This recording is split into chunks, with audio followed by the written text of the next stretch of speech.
And a lot of people will look at stuff that's not Western, they'll see it as like woo woo. And it's not woo woo. This is neuroscience. This is retraining your brain, which is something 25 years ago we didn't even know we could change the brain and neuroplasticity, right? So you're in this beautiful modality and approach that's neuroscience backed that you can do and put in your hands. And I think that's the beauty of this work. It really is like a hug for your amygdala. Welcome to Harmonic Alignment, a podcast that explores the new frontier of energy medicine, bridging the gap between Western medicine and quantum physics, giving you easy and practical solutions. Guided by me, Dr. Larisa Sharipova, and me, Priscilla Koblenz. Join us on a journey discovering your harmonic alignment. On today's episode 54 of Harmonic Alignment, you are in for a treat. This is why we do what we do. Dr. Larisa connects with Hilary Russo, who is one of the 50 certified havening technique practitioners in the world. And this is so cool because it's all about the healing power of touch.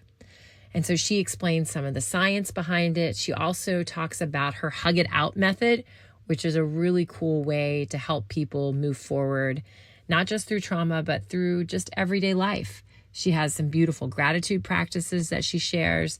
This is such an uplifting and exciting podcast. You're going to want to check out her other work at hilaryrusso.com. Follow her on Instagram as well as Facebook. And she also has a podcast called HIListically Speaking. So enjoy this episode and really embrace and share with your friends the healing power of touch with havening techniques.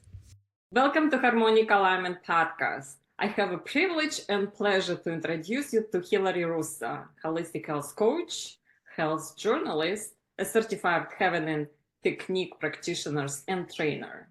Thank you for joining me today, Hilary. Oh, it's such a pleasure to be here. Thank you for having me. Hilary, you have such a unique journey blending journalism, holistic health, and havening. Can you share your story behind how you combine those professions? That's a popular question because people are like, how did she go from this to this? So, for me, I started in the media industry. I've been in the media as a journalist for over 30 years now. And that I still love doing. I'm a storyteller by heart, but, I was on air during 9/11. I've covered a lot of really heavy topics in health and wellness. And, there was something that came over me after 9/11 that I realized I was taking a lot of that in personally and not knowing what regulation was and dysregulation and self-regulation back then.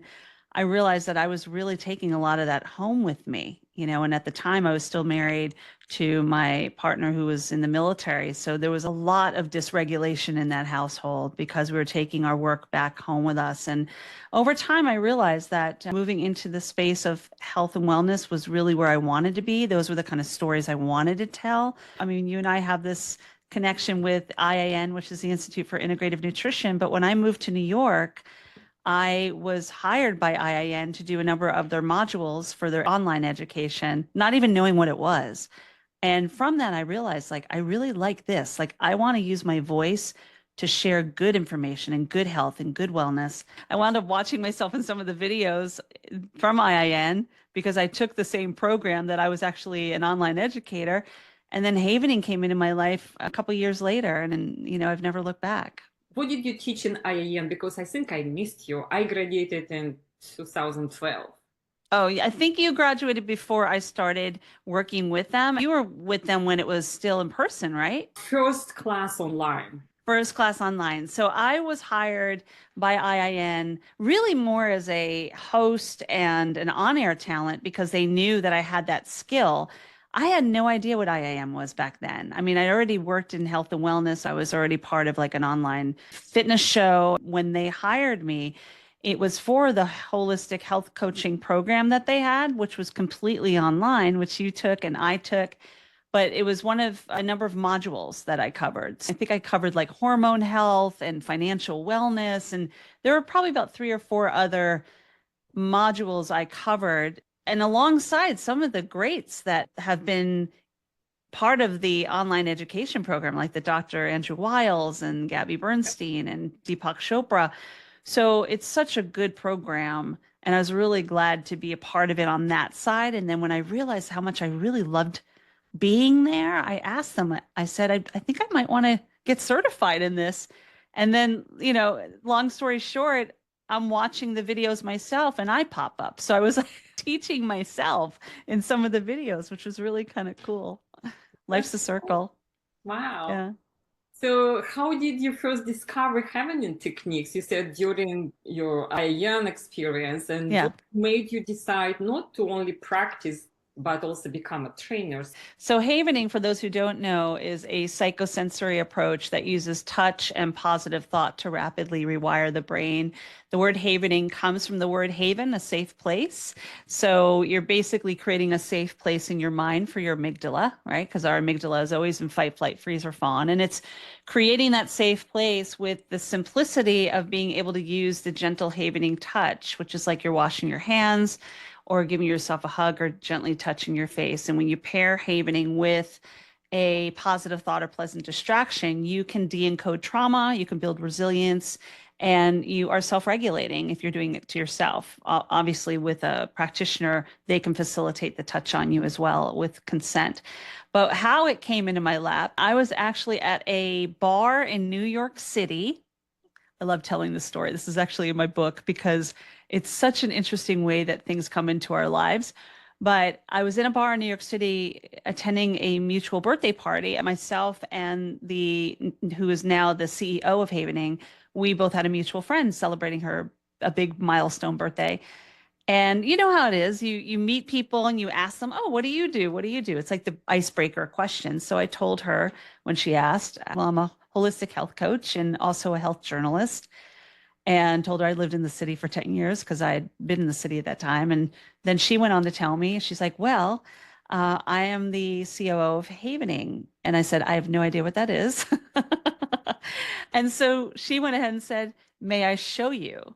And really, that's how havening works, is that it's not a telling kind of approach. It is a showing kind of approach. It's not magic because it's neuroscience, but there's something that comes over you where you're like, I want more of it.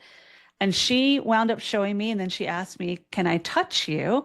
And I said, "Well, I don't know what kind of party this is, but okay." And she told me it would just be gently touching my hands and my shoulders to my elbows and my face. And while we're standing there at the bar, she said, "Think of something that might be stressing you or upsetting you." And then she applied the touch. And I don't know how long we were doing it. It couldn't have been more than 5 to 10 minutes. But when she was done, the first thing I said to her was, "I don't know what you just did to me, but I want more of it."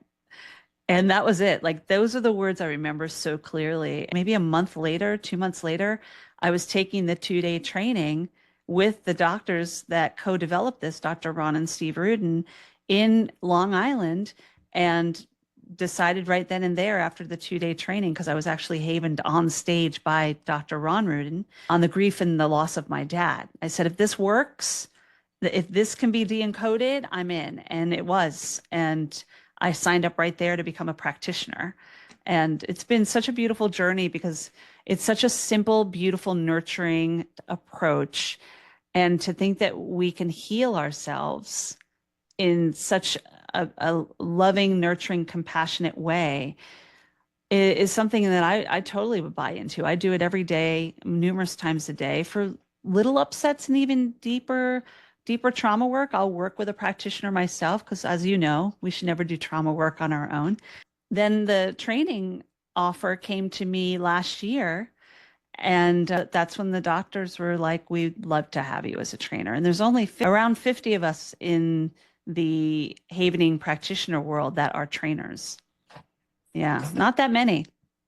Is it something new that was started recently, or have been around for a while? No, havening's been around for about 25 years in development, and I think the pandemic helped put it on the map more.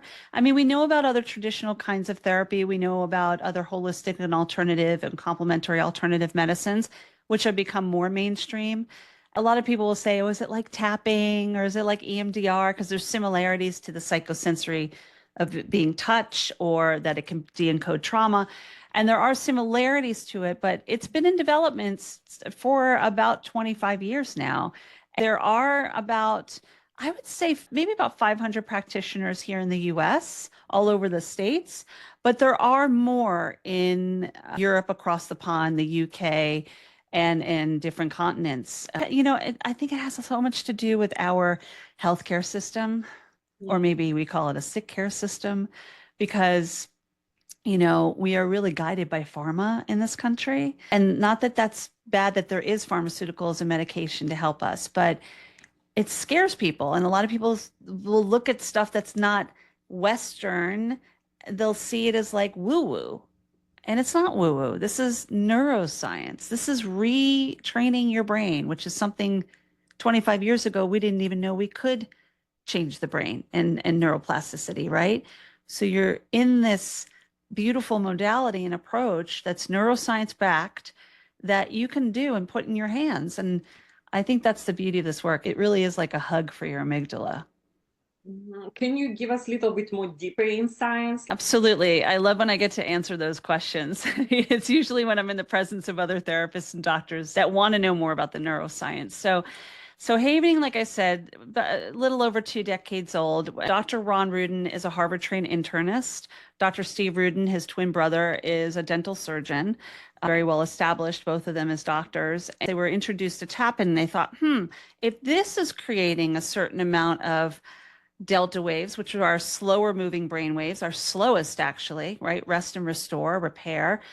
What is it if it's a soothing touch, which is what havening is? That's how it differs a lot from tapping. And what happens is when you apply the havening touch, which again is like you're washing your hands, a gentle touch of your hands, or giving yourself a hug from your shoulders down to your elbows with your arms crossed, like you're giving yourself a hug, or even gently on the face. When you use any or all 3 of these havening touches, and then you pair it with something like a positive thought or a pleasant distraction, and that could be anything. That could be counting to 20, singing a song, closing your eyes and visualizing that you're on a first-class vacation somewhere. I mean, any of these things are distractions. And when you pair the touch with the distraction or positive thought, what you're doing is you're producing more of those delta waves. We live in the fast brainwave state most of the time, right? Concentration, very focused. But delta is more of like really slow hertz, and it's measured in hertz. So when you're producing more of the delta, you also are releasing, during the havening touch, you're releasing more oxytocin, which is the love hormone, serotonin and dopamine and GABA. And these neurochemicals and hormones, when they're released, it's almost like they're telling your amygdala that it's safe. It's okay, because our amygdala doesn't know time or space. It's part of the oldest part of our brain, the limbic system. And it's designed to keep us alive and safe. That is its one job.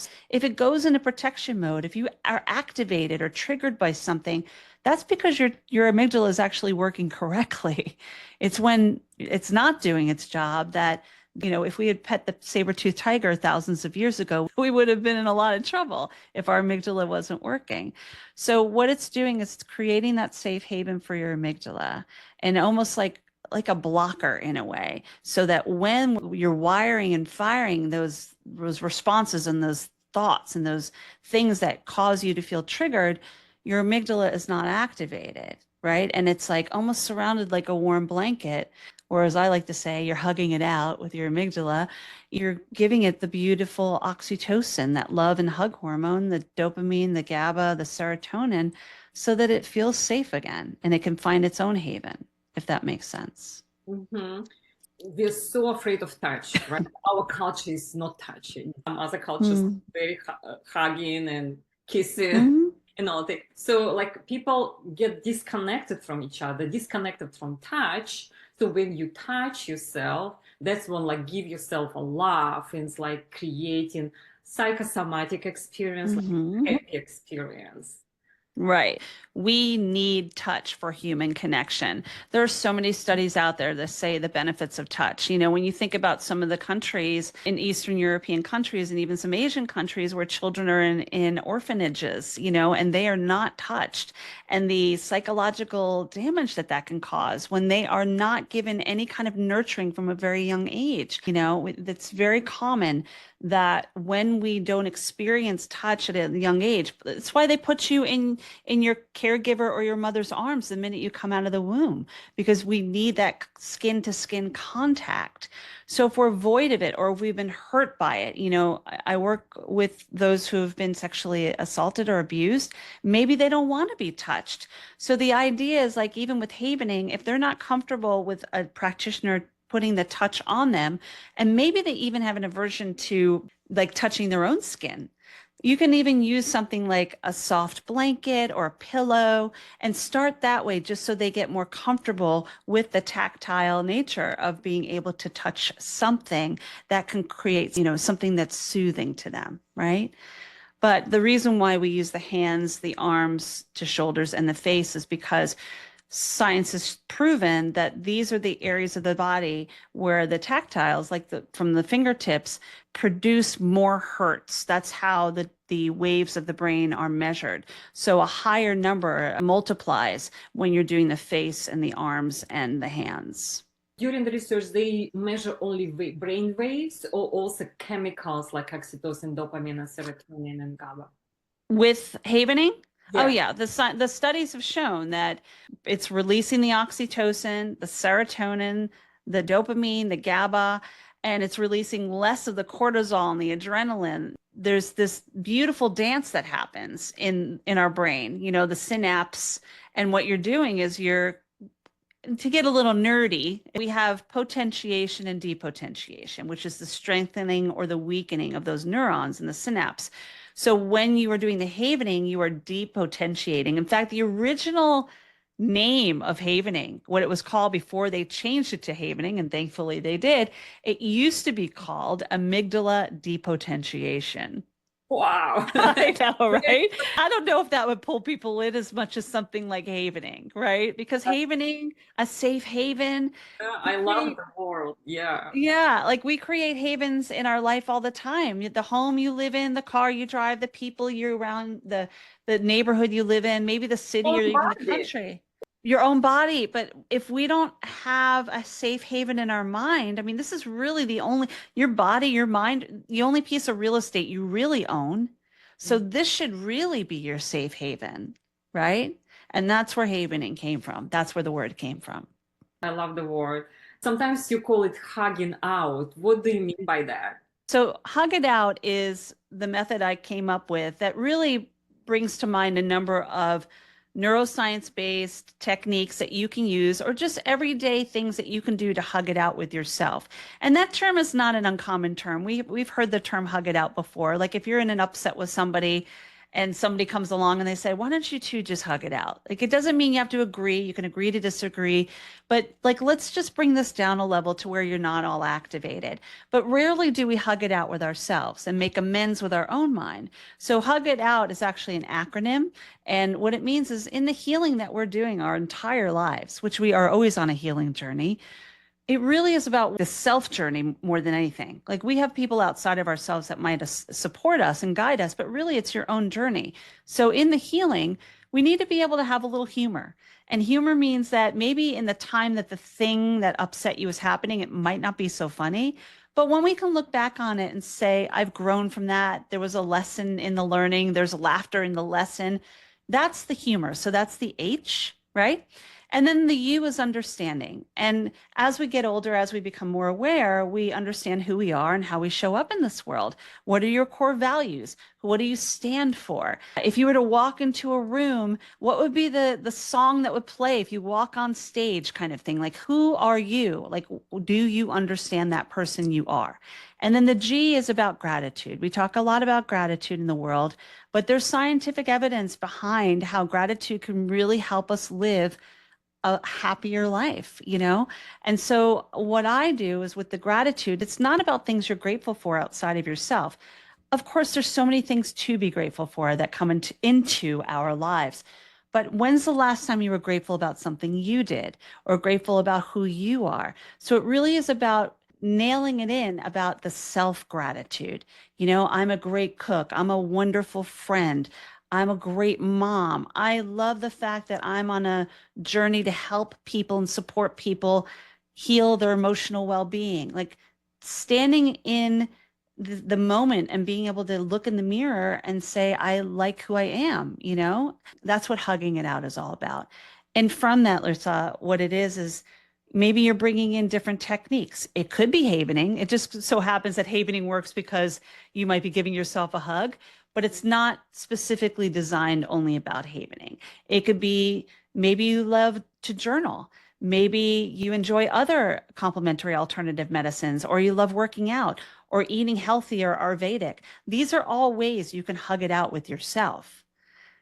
That's just one way within the hug it out journey that all of us are really on. If we're aware, you can bring something like havening in. But it's definitely one of the ones I use all the time as I hug it out with myself.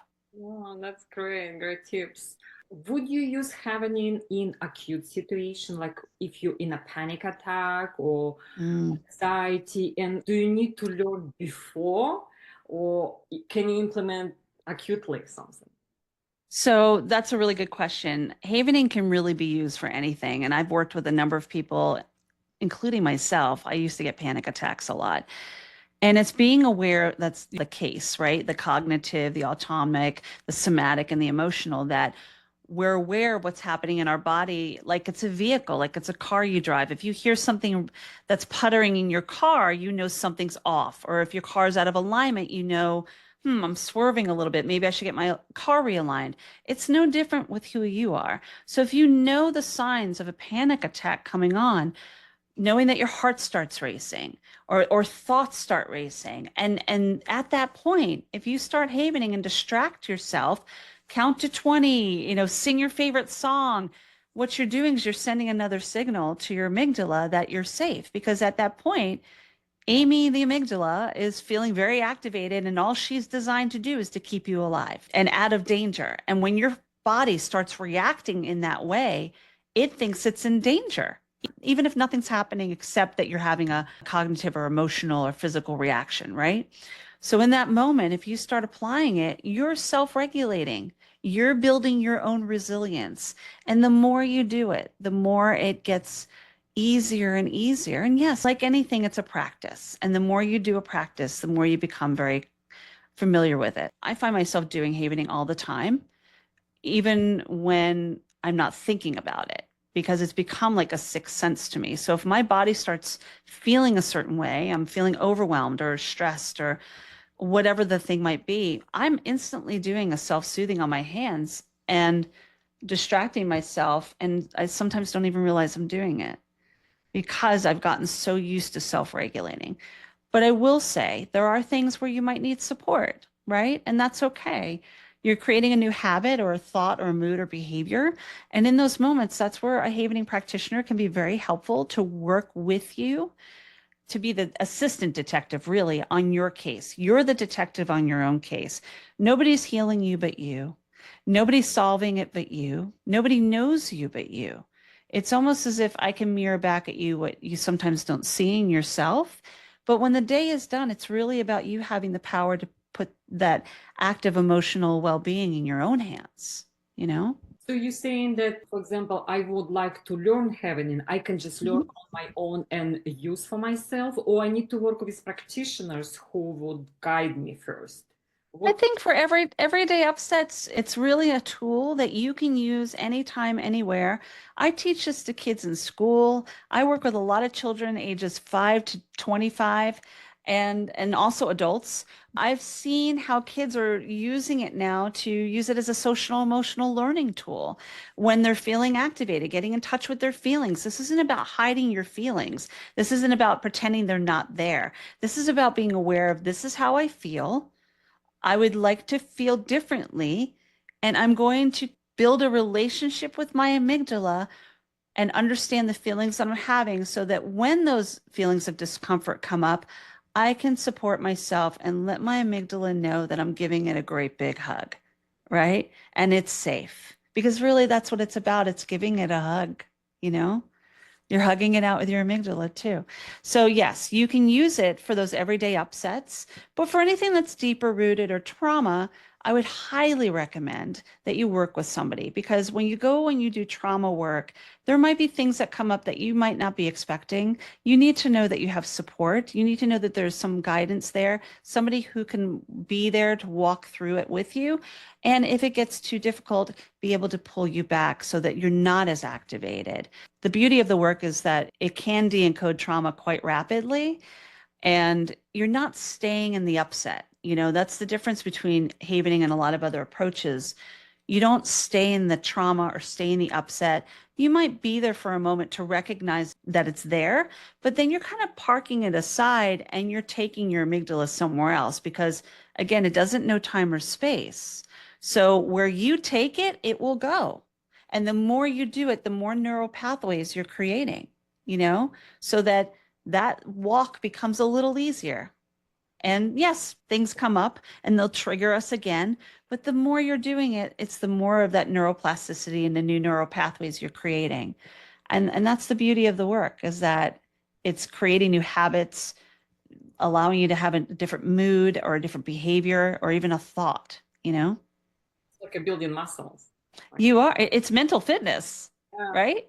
It really is. You are. And if you get triggered, that's why you needed support if you're working on some deep trauma. Yeah. Myself as a practitioner, I have a practitioner. So yes, I know how to deal with my everyday upsets. It's almost like, why would a dentist do their own dental work?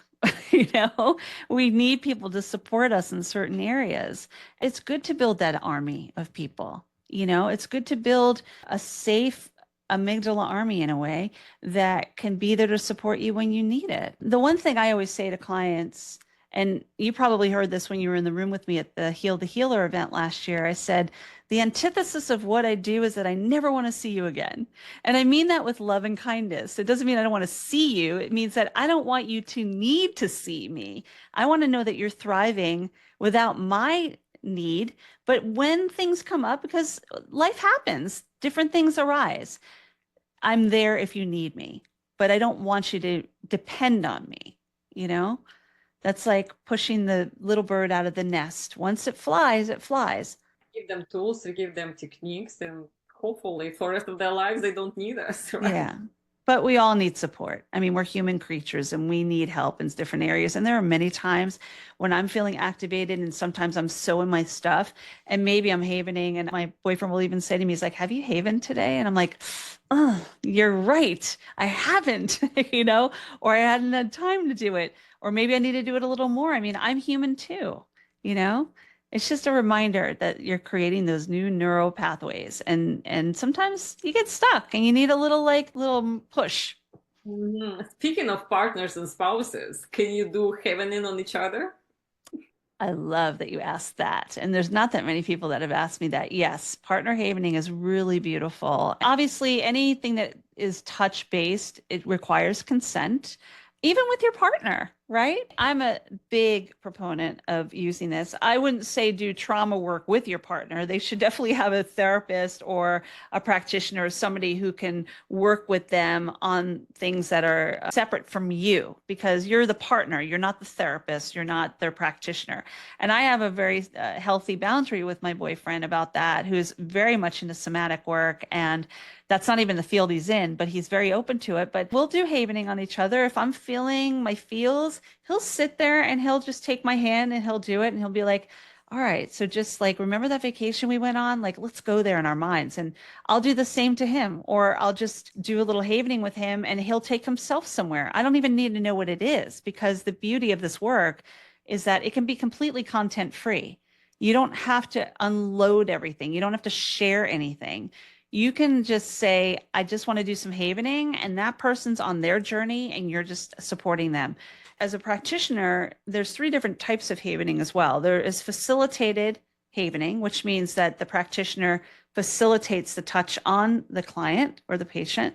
There is facilitated self-havening, which is you're still facilitating it, but your client or the patient or whoever you're supporting is doing it to themselves. And you witnessed that when we were at the event that I was hosting. And then there's also self-havening, which is something you can do every day just to self-regulate, another tool for your toolbox. So those are the three different kinds of approaches that incorporate havening. Yes, you can do it online as well. I mean, I host a free havening happy hour every month, and I've been doing it since the beginning of the pandemic. And every month I guide people through a beautiful havening experience while they're self-havening themselves. I attended one. I know you did. I know. And I'm so grateful. And it's just such a beautiful way to support people because if they don't know what it is and it's free, they're inquisitive, they come. Maybe they come back. And I've had many people coming for many years. I have students that have been trainees of mine. I've had clients. My mom comes all the time. Actually, my mom loves to come, and even my boyfriend. And it's just one of those things that gives us a chance to get together and know we're in a safe space. And you can just be kind to your mind and don't have to worry about anything else for an hour, you know? It's a time for yourself, self-love time, right? It's like self-care. Absolutely. Because Absolutely. don't dedicate the time for yourself, nobody will. Question about those three types. So the first one that you explained, when practitioner does it on you, in what instances that would be advised? Well, I think it really just depends on the scenario and the situation. So, people come to us as clients, they come with a presenting issue, right? It might be as simple as I'm so annoyed at my husband because he keeps leaving the toilet seat up and it's driving me crazy and I want a divorce, It's really not about the toilet seat, It's not. There's something deeper that's lying there. But maybe someone's coming in. I have a college student that I've been working with for years. Now she's out of college, but she used to have performance anxiety or test anxiety. So it can be something as small as that, but it's not small to the person, right? It can be eliminated because is it really about the test, or is it something like I did something earlier in my life and it didn't go well, and now that's creating a belief system, right? So anyone can come in and they can bring a presenting issue, and we work through some of the things. While you don't have to talk, it is still a time where you're building trust and connection with those you're working with. And at some point, I'm like, well, why don't we do a little havening on this? Like, where are you on the scale? Like from a scale of 0 to 10, 0, I say, is namaste all day, meaning it doesn't bother you at all. 10 is really activated. Where are you falling? And that just gauges you. That's a scale that we call the subjective unit of distress. And they might be like, oh, I'm at a 6. Okay, what are you feeling with that? Oh, I don't know. I'm feeling anxious. Okay, great. So let's park that anxiety for a moment over here. You're at a 6. Why don't we take ourselves somewhere else? Like, where's someone that brings you peace and calm and joy? Where's a place that you can just go right now if you had a first class ticket? And suddenly they're on this journey and you're just guiding them through. Or maybe if they can't visualize, you have them look at different points in the room, or you're giving them some kind of an anchor, right? It's just something to distract them from whatever it is that just came up for them. And before you know it, the amygdala is feeling like, oh, I'm not feeling that anymore. I kind of like this journey we're going on. And because it doesn't understand time or space, it's going to go where it goes, right? So if you're starting to go this way on this beautiful journey and you're going to the beaches of Saint-Tropez in your mind, you're not thinking about that thing anymore as much, right? It's hard for you to go back to that when you're over here, right? Your thoughts are taking you in that direction. And then you just start down regulating because you're producing more of those chemicals and hormones and delta waves. And before you know it, you're like, what was I upset about? It's beautiful to watch it happen. And it doesn't take very long. I would say the sweet spot for havening could be anywhere from like 8 to 15 minutes on things that aren't very highly triggered. And then, maybe you're doing a couple rounds of it if you're going deeper into the trauma work. Just every person's different. On your personal journey, what self-havening or self-care practices are non-negotiable for you? I say this all the time. I don't even put my feet on the floor in the morning or get out of bed unless I do 2 minutes of gratitude. That is something I've been doing for a number of years because science has proven that when you start your day with 2 minutes of gratitude, compared to picking up your phone or jumping out of bed and just doing and going, you actually have a 27% more likelihood of having a good day 6 to 8 hours later. That was a Harvard Research Review study that came out of the book, The Happiness Advantage by Sean Aker. And when I read that book, I was like, wow, that's a lot of time to put on the table. That's a big percentage of my life not to be happy or potentially not be happy. So when you start your day like that, you're letting your amygdala know, oh man, I am so grateful that I had a good night's sleep. I'm grateful I went to bed early. I'm grateful that I have a busy day ahead of me with meeting amazing people. I'm grateful that I'm going to have a healthy breakfast and take care of my body and the things that you're grateful for about you, or maybe outside of you as well. And then you get up. But I always do havening with it too. I start my day with havening and I end my day with havening because I also have sleep apnea. So I need those delta waves more than anyone. And it calms my mind because this chatter in my head has me thinking, am I going to sleep tonight? Is it going to be a problem? Is my jaw going to hurt? So I need to tell a different message to my amygdala that you're going to sleep well. You are rested. I'm ready for sleep and rest and repair. What if I sleep well and wake up in the morning and I'm ready to go? And I fall asleep much easier because I'm sending those messages. So havening's a big part of my journey. Also eating clean. I'm a very clean eater. And I mean, yeah, once in a while, like I had a couple Twizzlers yesterday, but I'm not going to beat myself up over it, right? And I try to eat very clean in that, as we learned at IIN, if it's made by people in white coats, you're going to see people in white coats, right?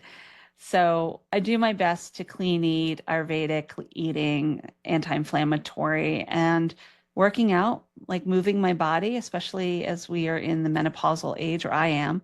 It's really important that I'm getting enough protein and I'm working out and just moving and like surrounding myself with good people.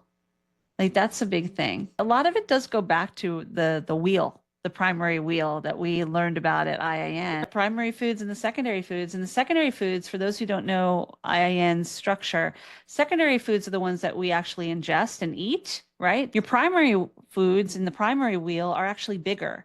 And those are 12 different pieces of the pie, including what? Home cooking, spirituality, movement, working out, physical activity, right? Relationships. What else? Joy. Joy. I mean, that wheel is so important and it's a bigger wheel than the nutrition that we eat, right? It reminds me so much of the blue zones in a way, very similar to Dan Buettner's blue zones because the people that we surround ourselves with, the relationships, the connections that have been lifetimes, maybe in some cases, the clean eating that we do, the movement of our bodies, all of these things are so important. And I really love thinking about living the blue zone way. I wish I could move to a blue zone, quite frankly, because it does sound pretty amazing. But we can create our own blue zones. Yeah, that's what I'm about to say. We create our own blue zone in our local environment, in our house. Yeah. That's what we can control and what we can create. Right. But it wouldn't be so bad to live in Sardinia, Italy, or Icaria, Greece, or any of those places that are really the blue zones, or the original blue zones, rather, not the only ones. There are more than 5 now, obviously. But we can go visit. And we can go visit. I don't know if I'd have a round trip ticket if I did that. I might never come home. And use it for our heavening, right? Oh my gosh. That's a dream. That's a bucket list right there. Just havening on the cliffs of Santorini or something like that. Sign me up. Yeah. Coming to the end with our podcast. Our podcast name is Harmonic Alignment. And I always ask our guests, what's harmonic alignment mean for you? What does harmonic alignment mean to me? Well, I think those words are very similar, right? Because being in harmony, to me, oh God, I love that word. Like I just felt that. Being in harmony means being in sync. And as someone who comes from a musical background, it just means that everything is in sync, just beautifully coming together and melodically just everything has a purpose and falls into alignment, really. So then alignment to me is just the perfect flow. It means perfect flow in my mind, and not fighting it, not resisting it, just allowing it to be, surrendering, letting go, trusting the universe, knowing that all is well, right? All is well. Beautiful, beautiful. So tell us where people can find you, learn more about Havening, join your group, anything about Yeah, I'd love that. So I do my Havening happy hours every month. You can find any of my events, including the Havening happy hour, on my website, hilaryrusso.com/events. Sign up, register, join us whenever you want. And I also have a Facebook group that I'm relaunching. It's the Hug It Out group. So that'll be in alignment with my book, which is in process right now. But that's a really great place to just feel safe and know that you're supported in a private group. And then, of course, I'm on all social media at Hilary Russo. And I would say, if you haven't tuned in yet, I have the HIListically Speaking podcast, which is trauma to triumph stories through health, healing, and humor. What it takes to be a happy, healthy grown-up. We've been going 5 years now this year. And it's my heart space work, my mission to just create a space for really powerful stories to be told. And coming from a journalism background, I don't know if that's ever something I'll ever stop, because I love being able to hold space for people to share, you know? I learn too. So as journalists, you're probably curious, right? I'm very so curious. Yes. Yeah. To me, it's something I say about HIListically Speaking is that every episode to me is like a master class, because I have people on the show, like very well-known luminaries and spiritual gurus and people that are in the holistic health and wellness space who are pretty well known, but then everyday people too. I don't know all that they know. They're sharing and coming on the show for a reason. So for me, it's also a master class. Just like when I go on somebody else's show, I hope that they feel that way about what I share. But I love learning. Like, I'm such a nerd when it comes to learning, that I can sit there and I'm just like in awe of what people share. And it is my show, but it's our show, you know? It's everyone's show that's tuning in and feeling like they're sitting on a couch with all of us there just having a conversation. Give us a few words about the book. Is it in a process of publishing? So it actually last year won honorable mention with Hay House, the proposal, and I'm pitching it to publishers now. The book is Hug It Out. So this is going to be actionable steps to live your best life, really, with the humor, understanding, and gratitude. And it includes stories about me that led me to hug it out in my own life. It offers different actionable steps that you can take every chapter that you can incorporate into your life and hug it out, including stories from people who have worked with me and clients that share how they are choosing to hug it out in their everyday. So it's a combination of my stories, my clients' stories, and actionable steps that you can use every day to hug it out with yourself and be kind to your mind. Beautiful. Thank you for sharing all your wisdom and knowledge and your humor.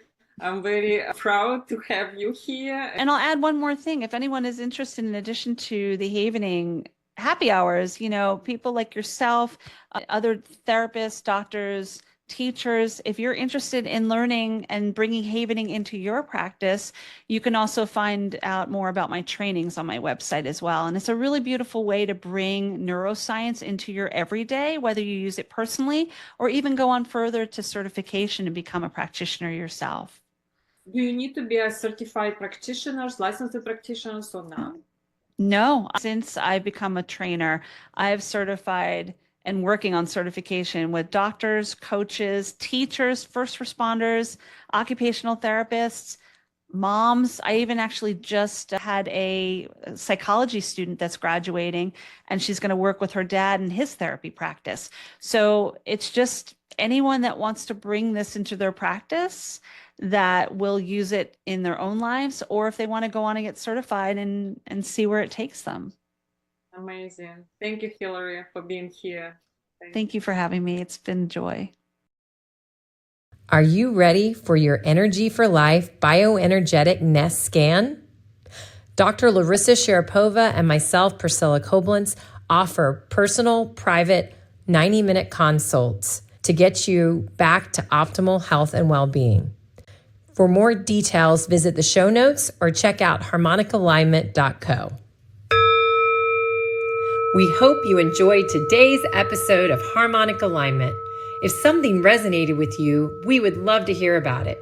Please consider leaving us a 5-star review and subscribing so you don't miss an upcoming episode. Thank you. The information contained in this podcast is provided for informational purposes only and not intended for the purpose of diagnosing, treating, curing, or preventing any disease. Before using any products referenced on the podcast, consult with your healthcare provider. Carefully read all labels and directions. The products and information received through the podcast should not be used to replace a consultation or advice from your healthcare provider. If you suspect you have a medical problem or have any healthcare questions, please promptly call your healthcare provider. This podcast, including Dr. Larisa Sharapova and Priscilla Koblenz and the producers, are not responsible for any possible adverse effects from the use of information contained in this podcast. This podcast may contain endorsements and advertisements for products or services. Individuals on this podcast may have a direct financial benefit to the product or services referenced.